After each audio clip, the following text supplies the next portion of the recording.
अस्सलाम वालेकुम बच्चों। ऑनलाइन स्कूल से आप मुकम्मल तालीम हासिल करके बोर्ड का इम्तहान बराए जमात नहमो दहम बेहतर तौर पर पास कर सकते हैं। अपनी उम्र और तालीम के मुताबिक मज़ीद तालीम हासिल करें। वालिदैन से फ़ोन या कंप्यूटर पर हमारी वीडियोस के ज़रिए तालीम हासिल करने की दरख्वास्त करें। रोज़ाना 1 से 2 घंटे ऑनलाइन पढ़ाई करें और जब आप स्कूल जाएंगे तो आपको मज़ीद किसी मदद की ज़रूरत नहीं होगी। इस तरह पढ़ाई करके अपना वक्त और वालिदैन के अखराजात में बचत कर सकते हैं। ऑनलाइन स्कूल की कोई फ़ीस नहीं है। जूम पर भी क्लासेस का फ़ायदा उठा सकेंगे। हर क्लास और हर मज़मून की मुकम्मल तालीमी वीडियोस मौजूद हैं। अजीज़ तलबा और तालबात, फ़रूक फाउंडेशन ऑनलाइन स्कूल के ज़रिए यकसा नसाब के मुताबिक तालीम हासिल करें। अगर हमारी वीडियोस पसंद आएँ तो चैनल को सब्सक्राइब करें और दोस्तों के साथ शेयर करें और बेल आइकन को लाजमी दबाएं ताकि आइंदा आने वाली तालीमी वीडियोस आप हासिल कर सकें। Assalamu alaikum dear students, this is कायनात and I am teaching you class 10th biology। Last lecture में हम लोगों ने डिस्कस किया था ट्रांसक्रिप्शन और ट्रांसलेशन को। अब हम डिस्कस करेंगे जीनोटाइप और इसकी फर्दर जो टाइप्स हैं पेज नंबर 97 पे। The specific combination of gene in an individual is known as genotype. वो कहते हैं जो स्पेसिफिक कॉम्बिनेशन होता है जीन्स का किसी भी इंडिविजुअल में, उसको हम लोग क्या कहते हैं? जीनोटाइप कहते हैं। इट इज़ ऑफ 2 टाइप्स, ये 2 टाइप्स का होता है, होमोजाइगस एंड हेट्रोजाइगस। होमोजाइगस भी हो सकता है, हेट्रोजाइगस भी हो सकता है। In order to understand the concept of genotype, genotype का कॉन्सेप्ट समझने के लिए हम एक एग्जांपल लेते हैं, वो है एल्बिनिज़म। एल्बिनिज़म क्या होती है? एक ऐसी कंडीशन होती है जिसमें नॉर्मल बॉडी पिगमेंट जो होते हैं वो प्रेजेंट नहीं होते, एब्सेंट होते हैं। लाइक अदर ट्रेड्स, दूसरे ट्रेड्स की तरह, दूसरी कैरेक्टरिस्टिक की तरह, it is also controlled by 1 pair of gene. ये भी पेयर ऑफ जीन जो है उसको कंट्रोल कर रहा होता है। अब वो कहते हैं कि we can represent the 2 alleles of pair as A and A. हम कैपिटल ए और स्मॉल ए से हम रिप्रेजेंट कर सकते हैं एलील्स के पेयर को। 3 कॉम्बिनेशन है genotypes are possible for these 2 alleles, मतलब कि 2 एलील्स के लिए पॉसिबल होती है जीनोटाइप। इसमें 3 कॉम्बिनेशन है, कैपिटल ए के double capital A plus capital A and small A, and the third combination is small A. These genotype can be grouped into 2 types. वो कहते हैं ये जीनोटाइप दो टाइप्स में ग्रुप की जा सकती हैं। The genotype in which the gene pair contains 2 identical allele, ऐसी जीनोटाइप जिसके अंदर 2 आइडेंटिकल एलील्स होती हैं, जैसा कैपिटल ए और स्मॉल ए, तो उसको हम कहते हैं होमोजाइगस जीनोटाइप। और ऐसी जीनोटाइप जिसके अंदर जीन पेयर के अंदर डिफरेंट एलील्स होते हैं, जैसे कैपिटल ए एंड स्मॉल ए का कॉम्बिनेशन, उसको हम कहेंगे हेट्रोजाइगस जीनोटाइप। ठीक है। When in heterozygous condition one allele mask or prevent the expression of the other, वो कहते हैं हेट्रोजाइगस कंडीशन में जब एक अलील जो है दूसरे का एक्सप्रेशन प्रिवेंट कर लेती है तो इसको हम लोग कहते हैं डोमिनेंट अलील। इसको हम लोग क्या कहते हैं? डोमिनेंट अलील कहते हैं। The allele which is not expressed, ऐसी अलील जो एक्सप्रेस नहीं होती उसको हम लोग रिसेसिव अलील बोलते हैं। नेक्स्ट स्टूडेंट्स हमारे पास है dominant alleles are represented by capital letter. जो डोमिनेंट अलील्स होती हैं उनको कैपिटल लेटर से रिप्रेजेंट करते हैं, और रिसेसिव अलील जो होती हैं लोअर केस लेटर्स के साथ हम लोग उसको रिप्रेजेंट करते हैं स्मॉल लेटर के साथ। Albinism is a recessive trait. Recessive trait है, it is produce when both alleles are recessive. ये तब प्रोड्यूस होता है जब दोनों अलील जो हैं रिसेसिव होंगी।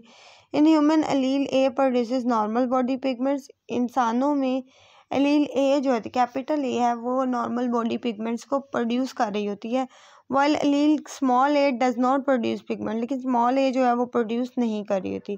If genotype is capital A और capital A and small A the individual will produce pigments.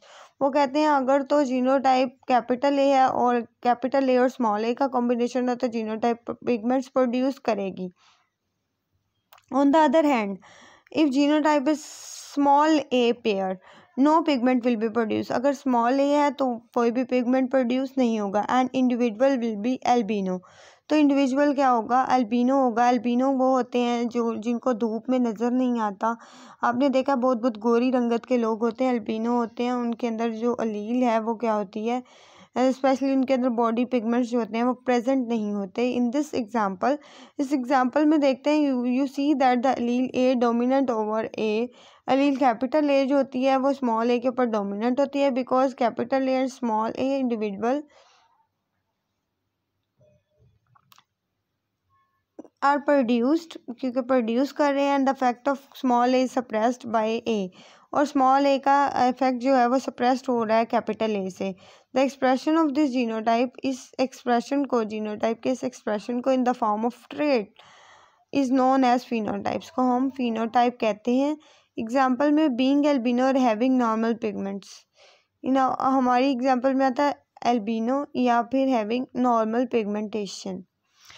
Now we will discuss about the blue block on the right side on the top of this page. A dominant allele only suppress the expression of recessive allele. It does not affect its nature. वो कहते हैं dominant अलील जो होती है वो क्या कर सकती है, सप्रेस कर सकती है रिसेसिव अलील के एक्सप्रेशन को, लेकिन ये it does not affect that its nature, ये इसकी नेचर को अफेक्ट नहीं करती।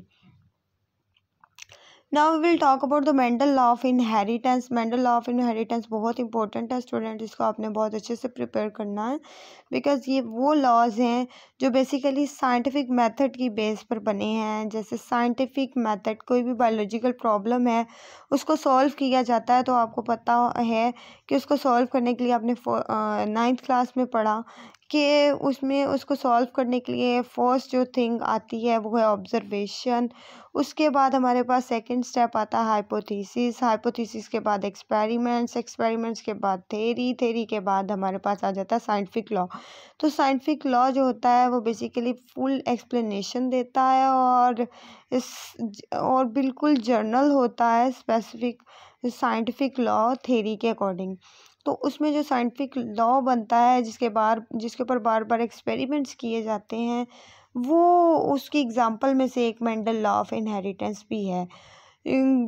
Gregor Mendel was a monk in Australia. वो कहते हैं कि ऑस्ट्रेलिया में था एक Mendel scientist. He developed the fundamental principle of genetics. उसने जेनेटिक्स के, उसको फादर ऑफ जेनेटिक्स भी कहा जाता था क्योंकि उसने जेनेटिक्स के कुछ प्रिंसिपल्स बताए, काम बताए। Mendel propose that there are special factors in organism. Mendel ने ये बात बताई कि कुछ स्पेशल फैक्टर्स, कुछ ज़रूरी अवामल होते हैं एक ऑर्गेनिज्म में जो क्या करते हैं, कंट्रोल करते हैं किसी भी कैरेक्टरिस्टिक के एक्सप्रेशन को, and their transmission to next generation, और साथ ही साथ उनकी ट्रांसमिशन को कि वो किस तरह से एक नस्ल से दूसरी नस्ल में मुंतकिल हो रहे हैं। These factors were eventually termed genes. तब उन फैक्टर, उन अवामल को उन्होंने क्या कह दिया, जीन्स कह दिया। Mendel selected pea plant. Mendel ने पी प्लांट सेलेक्ट किया और उसका जो है to carry out a large number of experiment, और उसके बाद उसने क्या किया कि बहुत सारे एक्सपेरिमेंट्स उस पर किए। इन हिज राइटिंग्स, उसके काम में उसने क्या लिखा, he gave reason for this selection. उसने रीज़न दी कि मैंने मटरों को क्यों चूज़ किया। He argued that an organism for genetic experiment should have the following feature. उसने बताया कि जो भी ऑर्गेनिज्म हम लोग किसी जेनेटिक एक्सपेरिमेंट में यूज़ कर रहे हैं उसके कुछ फीचर्स होने चाहिए। वो कौन से हैं? There should be a number of different trait that can be studied. वो कहते हैं कि ज़्यादा सारे ट्रेड्स होने चाहिए, डिफरेंट मुख्तलिफ जो स्टडी किए जा सकें। The organism should have contrasting trait. Organism के पास कंट्रास्टिंग ट्रेड्स होने चाहिए। For the trait of height there should be only 2 very different phenotypes. वो कहते हैं कि ट्रेट ऑफ हाइट के लिए, अगर हम करेक्टरिस्टिक हाइट की बात करें तो उसके लिए 2 फिनोटाइप्स का होना ज़रूरी है। एक तो टालनेस, एक तो लंबा होना, और एक डिवार्फनेस, एक छोटा होना। The organism if it is plant, अगर तो प्लांट है organism, should be self fertilizing, तो वो सेल्फ फर्टिलाइजिंग होना चाहिए। But cross fertilization should also be possible, यानी वो खुद ही फर्टिलाइजेशन कर ले, और लेकिन क्रॉस फर्टिलाइजेशन भी वहाँ पे पॉसिबल हो, यानी अगर हमने किसी और प्लांट के साथ उसको क्रॉस कराना है तो। The organism should have a short but fast life cycle, वो कहते हैं ऑर्गेनिज्म के पास छोटा लेकिन बहुत तेज़ी सा लाइफ साइकिल हो। All this feature are present in pea plant, और पी प्लांट के अंदर ये तमाम फीचर्स मौजूद थे। Normally the flower of pea plant self pollination a lot self pollination. वो कहते हैं फ्लावर जो होते हैं पी प्लांट के उनमें सेल्फ पोलिनेशन होती है। Cross pollination can also be done by transferring the pollen grain from the flower on one plant to the flower on an other plant.